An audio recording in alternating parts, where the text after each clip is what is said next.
There's this myth that individuals with aphantasia lack creativity due to their inability to visualize mental images, but this isn't true. Today's event, which we hope will be the first in a series of many, is a collaboration brought to you by the Aphantasia Network and Aphantasia and me.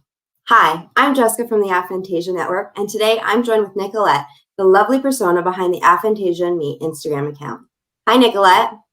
Hi, Jessica. I'm very excited to be here today and to introduce you to our very first artist who comes from a small town in the Czech Republic. She works as a freelance photographer and a visual artist, and she's joining us from her studio in Prague. So please welcome Karolina Koblen.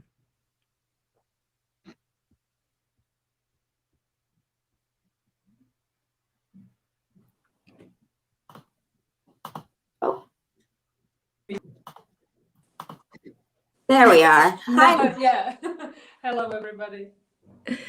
Thank you. Hi, Karolina. Thanks for being here today. So tell us a little bit about your art, both your drawing, painting, and your photography background. Yeah. So, well, I think it started with painting many years ago. I think I started like kind of serious painting, like oil on canvas when I was around 11 or something. And then I got to photography because, you know what, I wanted to make selfies, but we didn't have phones back then, so like in the early 2000s, so I used camera, and then I realized I can use myself as a sort of model, so I did a lot of self-photography, and that actually got me to my other job that I was doing for maybe 10 years, between my 20s and my 30s. I actually became a freelance model. And now I already finished that career and I'm back to painting and photography. So back to your roots. Like a journey like that. Nice. So I guess at what point did you decide you wanted to become an artist full time? Yeah, that is a very hard question. I think it was something like I would say only talent, or not only talent. I was quite a good student, but it was that one special thing that I had. I would always paint. I was quite good at it, and I was quite keen. I was always trying to study by myself, you know, to make everything better and better. So it was kind of my only real like passion, you know. Yeah, so absolutely. I went to study it in the university as well. So nice. And would you say that it runs in the family, art? Actually, it does. My mom, she used to paint and take pictures as well, and now she makes her living making pottery, like vases and stuff, lamps, just ceramics pottery.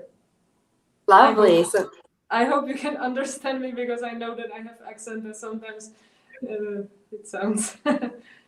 No, we love your accent. Okay. If you don't understand me, just tell me. No worries. Use other words or something. Absolutely. So when did you first hear about aphantasia? That was, I think, 4 years ago or something like that. So quite late in my 20s. Maybe I was 28 or 29.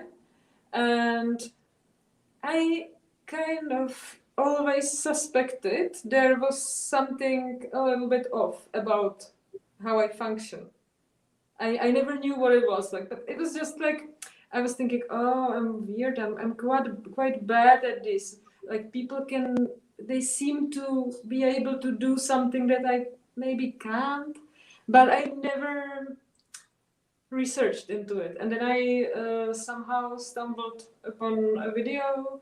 I think it was some TED talk or something on YouTube. I don't know. And it was about aphantasia, and started making sense. And I started like, maybe I have it, because that sounds really like what I'm experiencing. And then I started reading about it and watching videos, and then I became quite certain. So you both have aphantasia too. So, We do. Everyone on this call has Yeah. aphantasia. And it wasn't until 2015 that the actual term was coined, so it makes sense that you didn't discover it until later in life. yeah, I think, oh, so it's such a new thing, yeah. Well, for me, the first thing that I was concerned about was that I'm not able to recognize faces.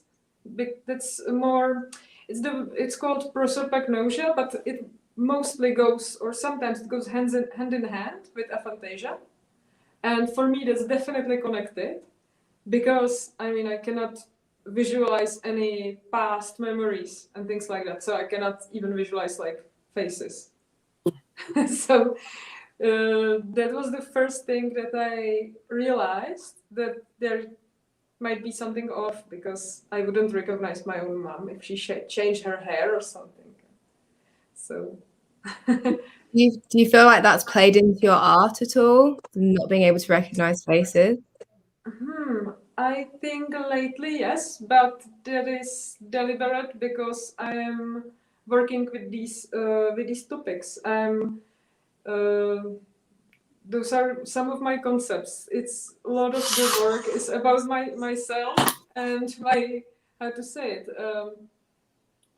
my weirdnesses, like how the brain works, and about remembering, for example, these paintings behind me.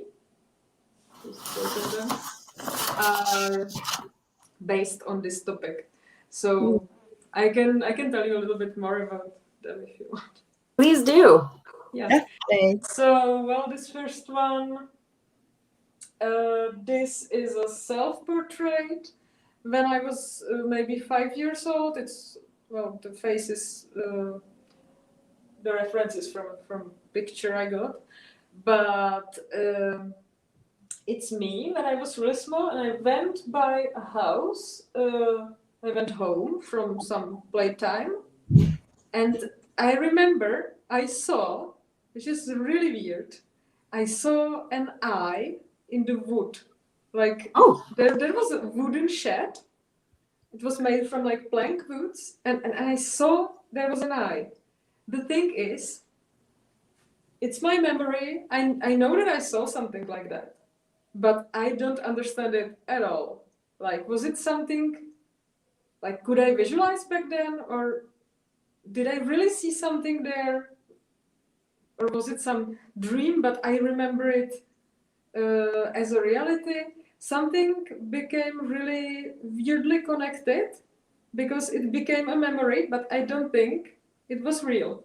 So for me, this moment was such a like weirdly interesting that I painted it, and I painted it from the perspective of the eye that I could see. So the eye sees me in this picture. so some individuals with aphantasia have had it since birth, but others don't obtain the condition until later in life. So do you think when you were younger, you were able to visualize mentally, and maybe that's where that's from? That's what I'm asking. I don't know. I really don't know. But maybe in this very young age, maybe yes. Maybe, yeah. I have these memories that I cannot touch, really. Yeah. I don't know what they are, but maybe that could be one explanation. Or there was some ghost, or I don't know. Yeah, I was gonna say I actually have similar. I can relate to that. I have memories of me visualizing, like Dumbo, the film, me visualizing, the elephants on parade thing with all the elephants going around. I used to close my eyes and imagine that in my head. And I don't know when that switch happens, me not being able to visualize things in my head. So it's an interesting one. So you are sure you could do it at one point, but then it somehow disappeared.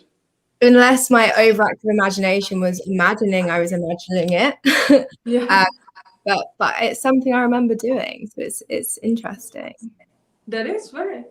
I always recall having like these inner dialogues, like sound. I do it a lot, all the time. I have songs in my head all the time. I think to myself kind of aloud in my head. I can hear it.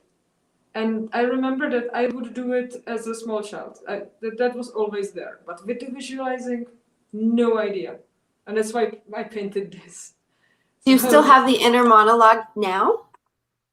Well, yeah, like now that I'm talking, I'm kind of talking to myself a little bit in advance, so I can check what I'm saying. It's also because of the language barrier a little bit, but so I know that some people with aphantasia don't have the inner dialogue as well, but I do have that. For me, aphantasia is just the visual thing.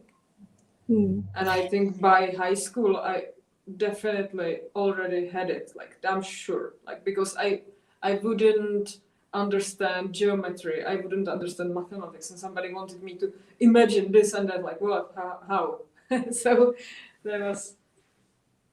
Yeah, it's Yeah, interesting. even with drawing, there was some problems with the process, because I think my process is a little bit different in a way. So, Yeah, definitely. And when you first actually found out you had aphantasia, how did you feel? Like, what were the first feelings that you felt? actually, it was quite mixed, because one thing is like, oh my god, there's actually something wrong. It has a name, and I probably have it, and that would be so great if I didn't have it. Like I thought I was like missing out on something. That was one thing. But then on the other hand, I was quite happy that I actually knew that it's a thing. Like, there are some people like me, and it's actual phenomenon, and it's not just my something weird, you know. I don't know if I said it understandable. Hopefully. Yeah, very, very relatable experience. And tell us a little bit more then about your art and the other selfie behind you there. Yeah, let's do that. So this one is Thought Bubble. That's the name, Thought Bubble, and I think it's quite, how to say it, it's quite literal. I mean, if I say what it is about, I think it's already quite visible. So there's this person, the selfie, and the bubble over his head means his own reality. It means how he or she, or I don't know. I usually paint myself as a kind of boy. I don't know. It's an inner thing. So he sees the world in like completely different way than somebody else. So like all of us have this kind of bubble as like a prism that we see the world through, and the bubbles can be different for everybody else. Somebody has aphantasia, somebody has, I don't know, autism spectrum disorder. Hyperphantasia too. Everything is there as a kind of aspect, and it changes our perspective on everything. So I painted this bubble, and inside it kind of looks like some kind of galaxy or space or something. When I was painting this, it was mostly about anxiety. So about like having some anxiety attack, and then like bubble of mess and nervosity, you know, in the head. And I think my anxiety also kind of stems from inability to recognize faces, because I've had a lot of bad situations in that. So there's slight social phobia, I think. Yeah, that's interesting. And in regards to your paintings, how do you plan what you're going to paint or draw, seeing as it's quite a visual form? How do you plan that in advance? Yeah, I can take you through like the process. So it starts usually with a concept. So with a simple idea, like I don't know, I will just figure out something really simple right now as an example. I don't know. I will paint a dog. Let's say I have idea to paint a dog. I never did, but just an example. So then I think like what kind of dog or what kind of background, what will be there, but still on the concept how to say it, in the concept form, like because I cannot visualize it. I never know how my paintings will actually look like in the end. That's always a bit of surprise. But then I go to, it used to be a paper and a pen. Nowadays I have Apple Pencil and I use Procreate app on iPad and I draw everything. I just draw it very rudimentary, like, you know, like a 5-year-old would draw. And that's my basic idea. It's like I put the concept on paper and then I add more and more and more. Look for references if I need to. For example, I don't really know how a dog looks like, so I have to Google him. Study, paint it more, and then I end up with some like a digital sketch. For example, this is a digital printed out sketch, or this one. And I do like a lot of versions. I try duplicating some of the stuff. I just use all the computer magic that I can to find some visually interesting place, or how to say it, space. And when I like it, when I like the composition and everything, I say, okay, this is how I will do it. And I use this, my sort of preparation painting, I use it as a reference. Yeah. I paint, I have an easel with the canvas, and I have the iPad with the open tab, and I just kind of transfer. I just paint what I see. But what I started doing lately, and I think it's quite a good thing, I stop at some places in the process when I think I like it already somehow, unfinished, and I take pictures, and then I put the pictures back into Procreate app, and I paint over them digitally to figure out the next steps. Oh, yes, yes. Because you can't imagine it. Yeah, yes. I can. Because I know that if I would be just improvising, because I used to do that, I usually don't like the result. I mean, it's like a lottery. Sometimes I maybe like it, but sometimes not, and I do, like, I want to be in control, so I do this. Yeah. So I'm quite like, I really mix the digital and actual, like, physical aspects. I'm really happy that this technique exists and I can use it. Yeah. And what about also for your photography? What are your processes around that? Is it just based on your technical skills, or is there something else that you use to help you with the inability to foreimagine that concept? Well, with camera, I think it's easier because when I already have some nice settings, some models, something, and I can see it with the camera, so I don't really need to imagine that much because I already see what I'm doing. Mm-hmm. But in my pictures, I also do a lot of post-process. A lot of these pictures are quite painting-y. I don't know, like painting-like. So I play with them a lot in Photoshop. I do some overlays. I do things like that. I've always done that since I started shooting. And when I want to do some like specific shoot, I also do sketch. I'll draw like a simple sketch. I would like maybe a model in this like flower field, and there should be sundown, and I kind of draw it just to see the composition. Really, just basic sketch. Mm.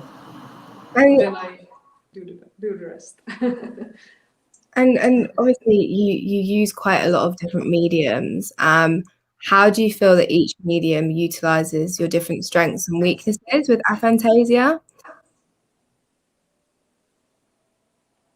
Okay. So mediums. So the yeah. things like, well, I lately just I either paint oil or acrylics, so that's, I already know how these medium kind of work. so I know what to expect from them, and I try to use them in the specific way. In some pictures, I combine them. For example, here it's one medium right here, the orange, that's acrylic. I know it will stay kind of matte. It will be kind of translucent, kind of watery. And then for the heavier layer, I use oils, which are the finishing layers. And I kind of count that through, like because I have a lot of time with this pre-process. So already when I'm sketching, I'm already thinking this medium will be best for this part and this will be best for that part. So I can kind of prepare for that. Yeah. And I don't know what the other mediums could be. So the other medium that I do completely different is the photography.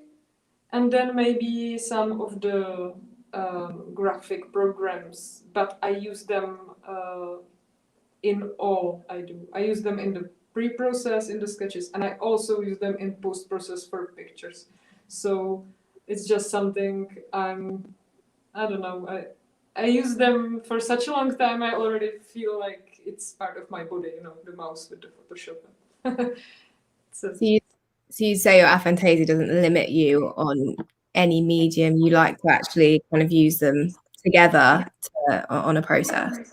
I think not. I think it doesn't, because it's something you can learn by heart. You don't have to imagine, visualize how it will look, but you can learn by heart how this medium works, how this acts. You do it a lot, so you get to know it, and then it's quite instinctive, I think. The choosing of the media. Have you had a chance to talk with other artists and compare and contrast perhaps how your process is different from theirs? And is there anything you notice? Yeah, actually, I was talking with one artist, painter also recently, or maybe it was on Facebook, I think. It wasn't person to person, but she was writing that she really has images in her head, and that she has so many, and she has to paint them. I had to you have to see what I'm seeing. She was writing, and I was like, wow, that is very different.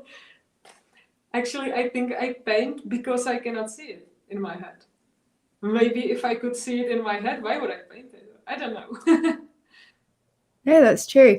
I guess as well that there seems to be quite a theme with your art. There's a lot of kind of darkness, but then contrasted with a lot of neon colors. Would you say that, a reflection of not what you're visualizing, but the inner monologue in your head? Or what would you say are the reasons behind that? Well, these paintings you described, these dark ones with the neonic contrast, that is one of my late series, recent. And all the series is kind of about transformation, metamorphosis of some inner self, and definitely goes from all my experiences, also having aphantasia, also having some other psychological issues like anxiety and stuff. And sometimes there are, sometimes it is quite literal, that you can kind of see what's going on there. You can see it is some kind of self-portrait or something, but sometimes it goes a little bit more, how to say it, more dreamy and less illustrative. For example, it's quite illustrative, but it's still kind of a self-portrait, but there's scars. I don't know. It's complicated to say how I think in the process, but we have a question from the audience asking yes. if you use other 3D modes, like mediums, like clay, other items like that. Oh, yeah. Okay, I did, but I think it never. I never felt it was my medium. I can do quite okay, maybe some little sculpture, but it's probably not for me. I have done some, and on my Instagram you can find some light objects that I did for exhibition that I had about Chernobyl, which is a place I visited, which I really like. It's my favorite topic. So I did those like a light blobs from transparent paper. So, and I tried something on the university. We were doing some clay models, and so, but I never thought it was really calling. What is it about Chernobyl that interests you so much? Yeah, I don't know. I'm just really nerd. You know, I played the Stalker games, and I kind of like things that are dark and quite like exciting in this way, quite spooky. I like this edgy feelings. I mean, experiencing things like that. So I went there, and there I took a lot of pictures, and then I did some exhibitions with like an evening, like an informative evening, or how to say it. I was talking a little bit about the facts about Chernobyl, and I had a presentation, and there was the exhibition as well. So that's, I don't know, I just have a lot of these like a little bit goth or a little bit dark interests. Yeah. Yeah, which we definitely see through your artwork and your drawings. Yeah, it's sometimes really hard. I think the last questions I got quite tangled into answering, but No worries. yeah, it's also the contrast, the neons and the darkness. Yeah, I like this edge. I've always been, I don't know, I was always like a fan of Rammstein, or you know, these bands that are kind of gothy. So I think I'm definitely into that vibe. Yeah. I think it's what makes your art unique. I absolutely love it. I think you can really see you in your art, and you've managed to relay that really well without having an image in your head of what you want to portray, which I think is great. Yeah, thank you. Do you have any tips for artists that have aphantasia as well that might be helpful? Yeah, I think I was thinking about this question. I think I wouldn't have like special tips for somebody who has aphantasia. I think they should just really follow what every artist has to go through, and that is paint and paint and paint. Like really work. It's just do a lot and figure out what you like the most. Figure out what makes you feel something special, and there you may find your style, and also the process. You have to find one that suits you. So, for example, I would definitely recommend, as I do, doing a lot of preparation, doing a lot of research, but it doesn't have to be for everybody. Maybe somebody with aphantasia could be perfect with like improvising completely abstract pictures. They cannot tell how it will turn out, and it will turn out wonderful. It's possible. So, you know, it's not how I do it, but maybe that could also work. So I think there is no recipe for success, you know. It has to be fun for you. It has to be something you love, and do a lot of it. And learn the basics. I mean, figural drawings, perspective, these things that those really help, because if you know, for example, how body works, muscles, joints and stuff, then you are able to draw a human form from any angle, from any, you know, in any movement, because you know how it is, and you don't have to visualize it. So the more you know, the more you can draw, I think. Yeah. You cannot by, you know, seeing it in your head. Yeah, and do you ever go, you indicate that you use references from your own past sketches, but I'm wondering, do you ever go to the internet to get a picture to reference and go off of that as well? Yeah. A lot. I mean, it's not the complete compositions. I never copy, but I do, let's say, mock-ups, or I don't know how to. Yeah. Sometimes I just use, for example, with these cars, I think it's quite legit. I found some like destroyed cars. I just put them in the Procreate, the photos from the internet, and then I take the Apple Pencil. I just trace them, and I have everything traced. Then I like move them about the screen, and then I figure out I like this composition, and then I work on it some more. But there is definitely I have Pinterest account full of references about everything. Yeah. And I really liked your analogy of how you take your work and then you put it into the drawer so that you can copy and make edits on top, so that if you don't like it, you can sort of undo it. I'm very much like that. I love undoing things. Yeah.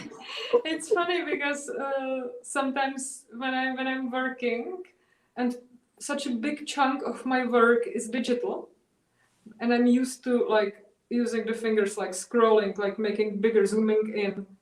I actually did like a few times. I would just touch canvas and I tried to do, like zoom in, and oh my god, it doesn't work. I'm not in digital interface anymore. Really, I have to paint with brush. But really, when you combine it so much at like one time, sometimes there is a, how to say it, like a blank space, and I do something funny like that.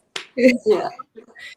Do you feel that your technique and your process has changed if you compare before you knew you had aphantasia versus after you knew? Or do you think it's been the same all the way throughout? Actually, it didn't change. It has been the same, but I don't feel such a imposter about it, Like I used to think I cannot draw things really from my imagination, like some of my schoolmates can, because I studied painting. They can really think about it some more, and I have some issues with it. Like, why do I have to do so much sketching? Why do I have to use so much references? I felt I had this imposter syndrome, this typical like I'm not worth thing. And then now that I know it, that there is something people can do and I cannot, I feel quite legit doing it. I mean, yeah. Would you say that there's no shame in using pictures or photos as a reference? Source of inspiration. Yeah, I mean it's not copying or something, but using like observing things is definitely, there's absolutely no shame in it. Not everybody has a vivid imagination. I think if we look into art history, maybe we would find some aphantasias as well. Maybe, yeah, I don't know. yeah, I think we would. Yeah.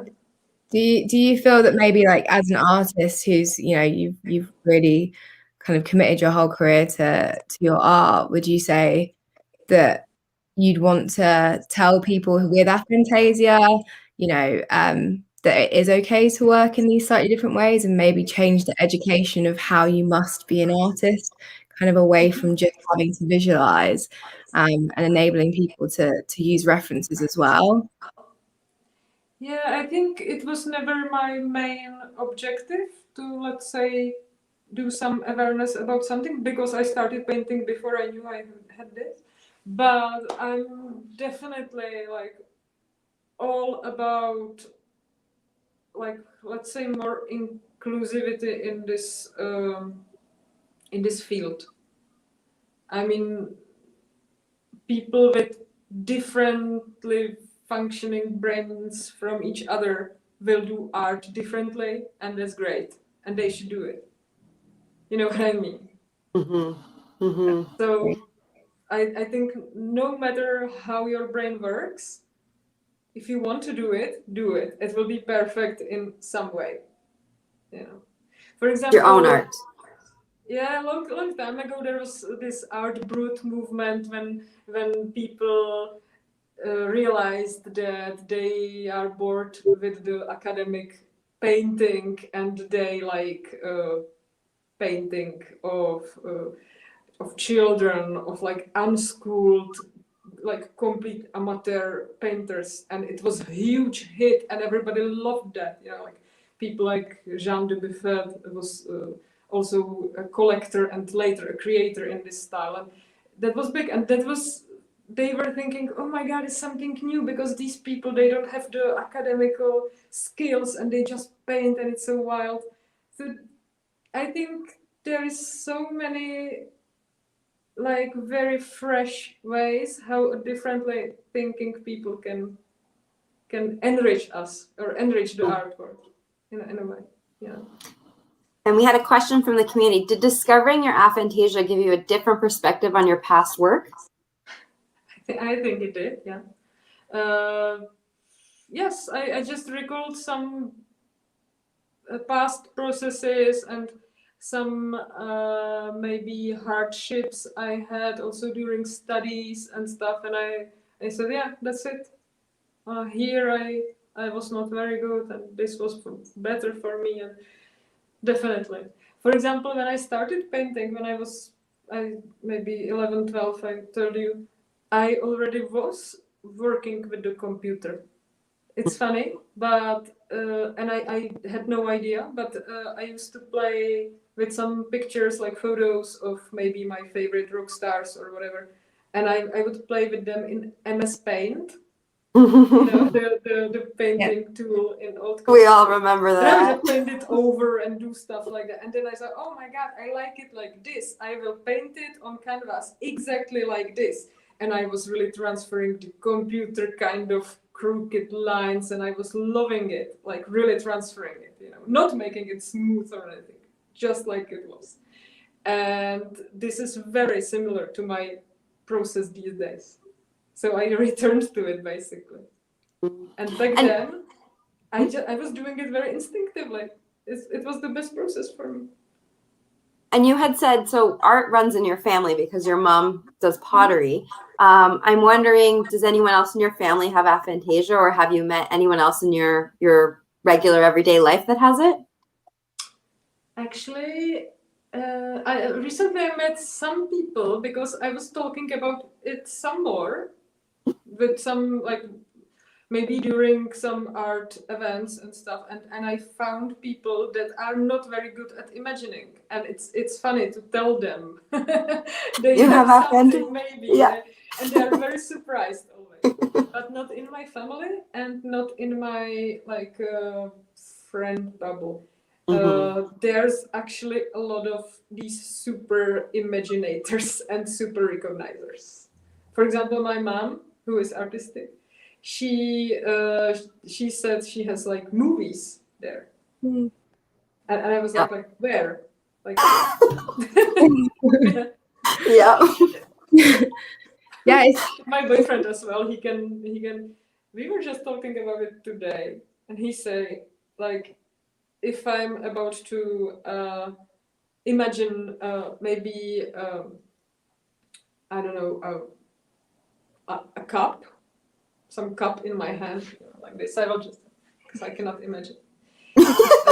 He will imagine like a concrete, some kind of cup, and it can has like pictures on it, or it can have some letters, and he can read what is written there, and I'm like, but how? But there is no cup. How do you?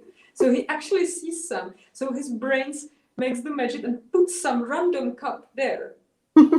yes, it's mad. Yeah. For someone So I with think that's pretty vivid, because Yeah. for me it's like a concept of a cup. Looks like that. For him it looks like that. And Yeah. some people have it, I would say, in between. Yeah. At least they told me they have something in between. They kind of see maybe like a very basic white cup or something, and there's nothing special, or it fluctuates, it changes, it never sits still like one cup and kind of changes. I cannot imagine. Yeah.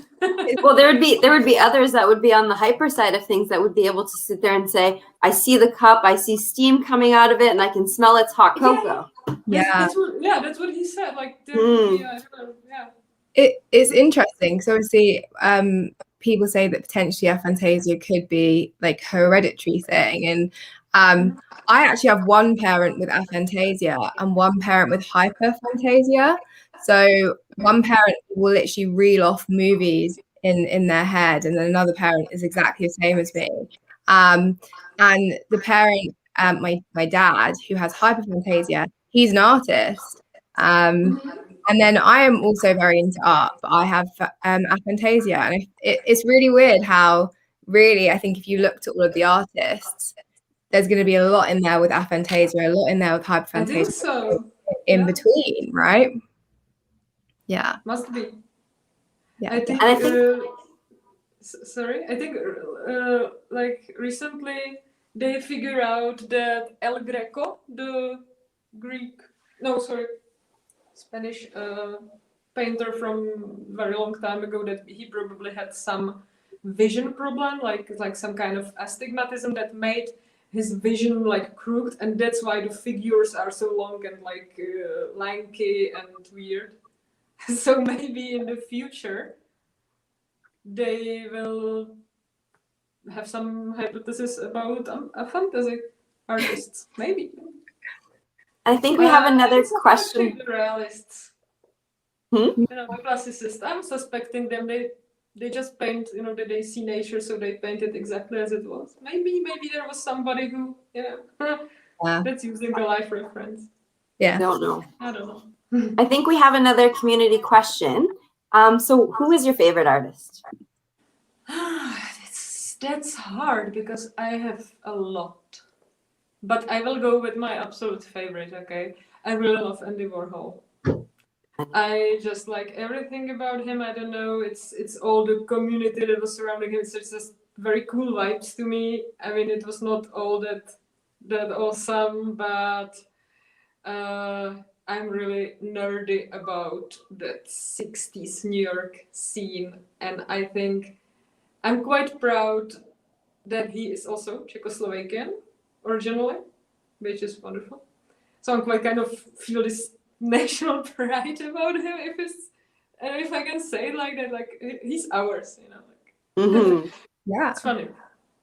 And I think he made it from like absolutely underprivileged poor kid to somebody who changed the art world in a way that it's still impactful. Yeah. I think I think he would love the social media and things like that. It's 15 minutes of fame completely. It's something he predicted, I think. Amazing. Well, we're going to open up to any other questions from our community right now. If you'd like to send them in, Karolina would be happy to address them. Give you a minute or two. So how are you relaxing when you're not painting?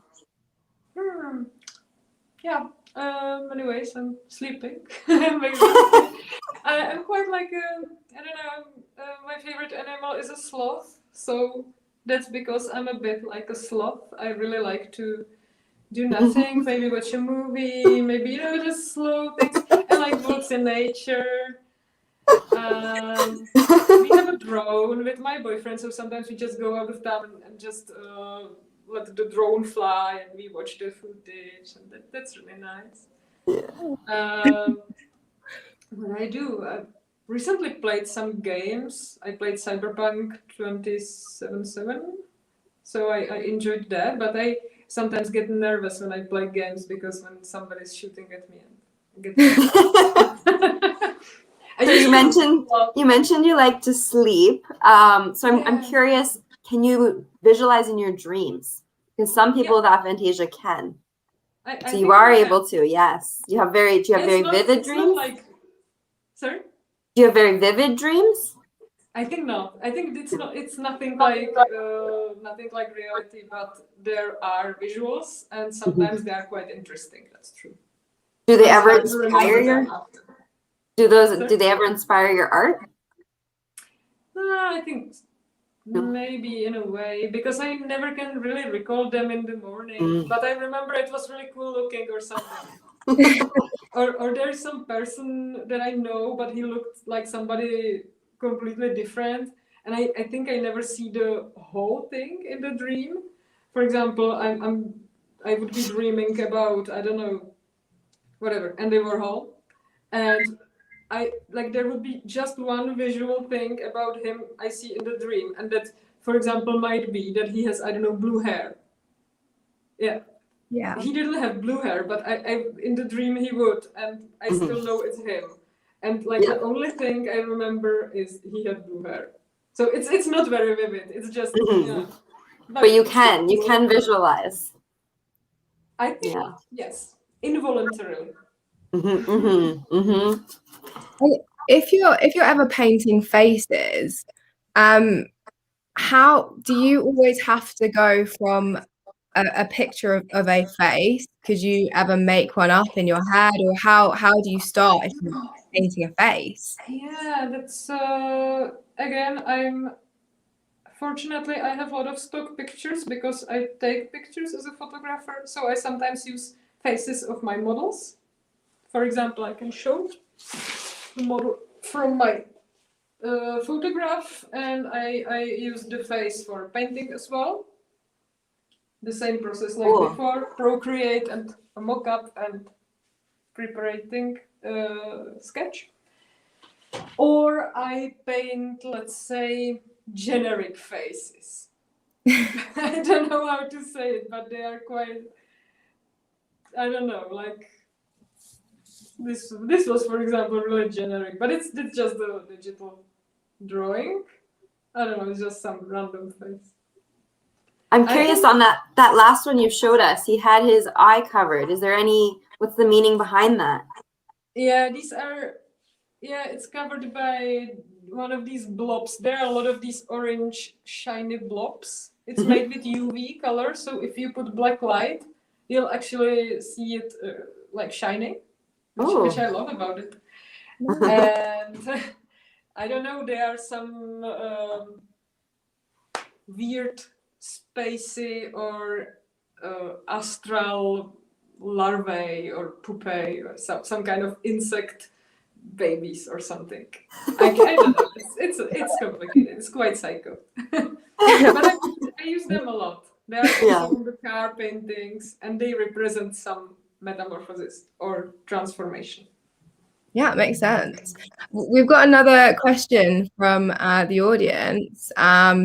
Are you working on a new series of paintings which you haven't yet? First, I say hello, Elena, because I know this girl. Thank you for watching us. Cool. I thought you said you didn't have time, but which you are not posted publicly yet. Yes, I have many in my studio. Most of them are in process and not finished, or they are half finished, or maybe I don't know yet if they are finished. So there's a lot. And today I changed my exhibition in Prague. It's in one, like it's in Czech design passage window. It's like in the shop window because it's coronavirus and Yeah. So I changed the exposition there, and I brought there few new paintings that are not yet online. So. And how long does it take you from start?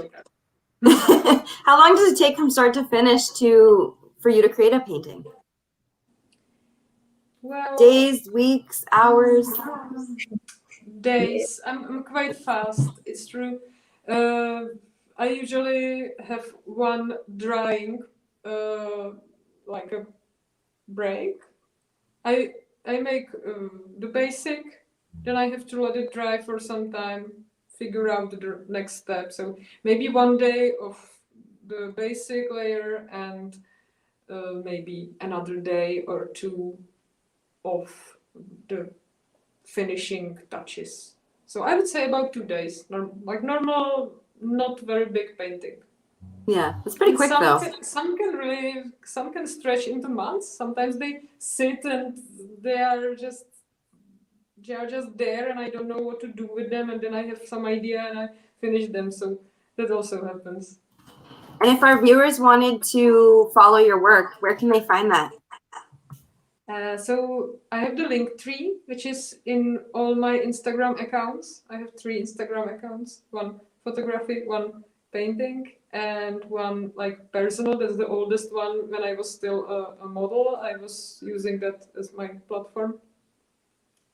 So everywhere is a link tree, and there are links to all my internet activities.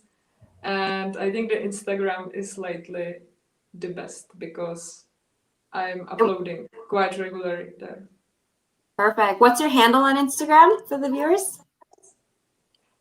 The name or Yeah. Sorry. I